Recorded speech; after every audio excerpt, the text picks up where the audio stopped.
Na mimi, unajua Your Excellency, sasa naona watu wameanza kukuja kwa chama. Unajua kuna siku moja ilifika, His Excellency akanipigia simu. Akaniita mahali, akaniambia unajua Gacheri, wewe ni mtoto wa Mount Kenya Region na umesoma. Na nikiangalia tumewindwa sana. Na hatuna mahali ya kukaa kama nyumba, sisi kama watu wa Mount Kenya Region. Akanipea kazi ya kuenda kurejesta ama kuandikisha chama cha DCP. Nikatoka nyumbani bila hata kuambia mama nimeenda wapi. Manake that time the National Intelligence Service ilikuwa inatuwinda kila mahali. Watufungie mlango.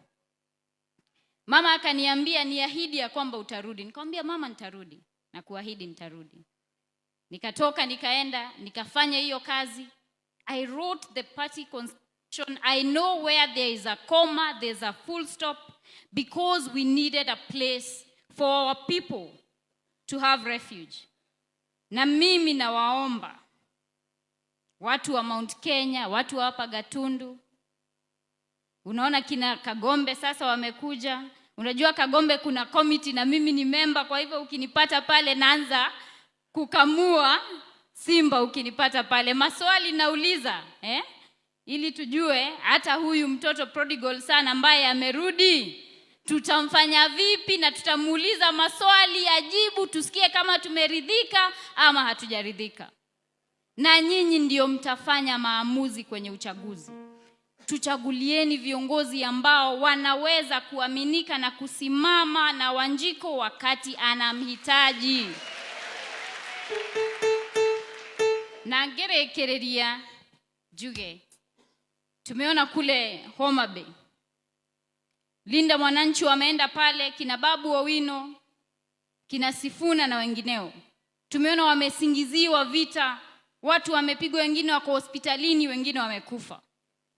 Mimi juzi nimemuona Peter Kaluma ambaye ni member of parliament pale bungeni. Peter Kaluma amesema mtu yeyote ambaye hata support serikali pale apitwe na yeye. Amesema ya kwamba watafutwe hata kwenye mahoteli, watafutwe nyumbani kwao, eti wapitwe na wao. Mimi nataka niambie NCIC na DCI na ODPP, wakati watu wengine wanazungumza, nyinyi mmemakinika kabisa, mnaharakisha kuwashika within 24 hours. Kaluma amesema hivyo, yeye anatembea tu akieneza chuki.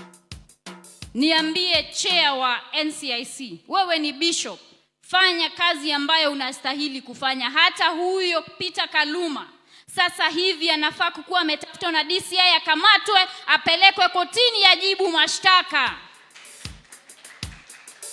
Manake hata kama tuko kwenye animal kingdom, katiba yetu ya Kenya ya 2010 inasema article 27:1 ya kwamba every person is equal before the law.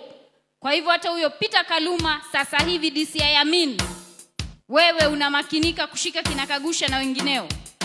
Hata huyo Peter Kaluma mumshike, apelekwe kotini Monday, ajibu mashtaka. Na niego kinyehawa ndo aito Kagombe ni akangora kameteine nimukona nge moria ciuria. Asanteni sana. Kuroria TV, mwihoko wa rũciũ.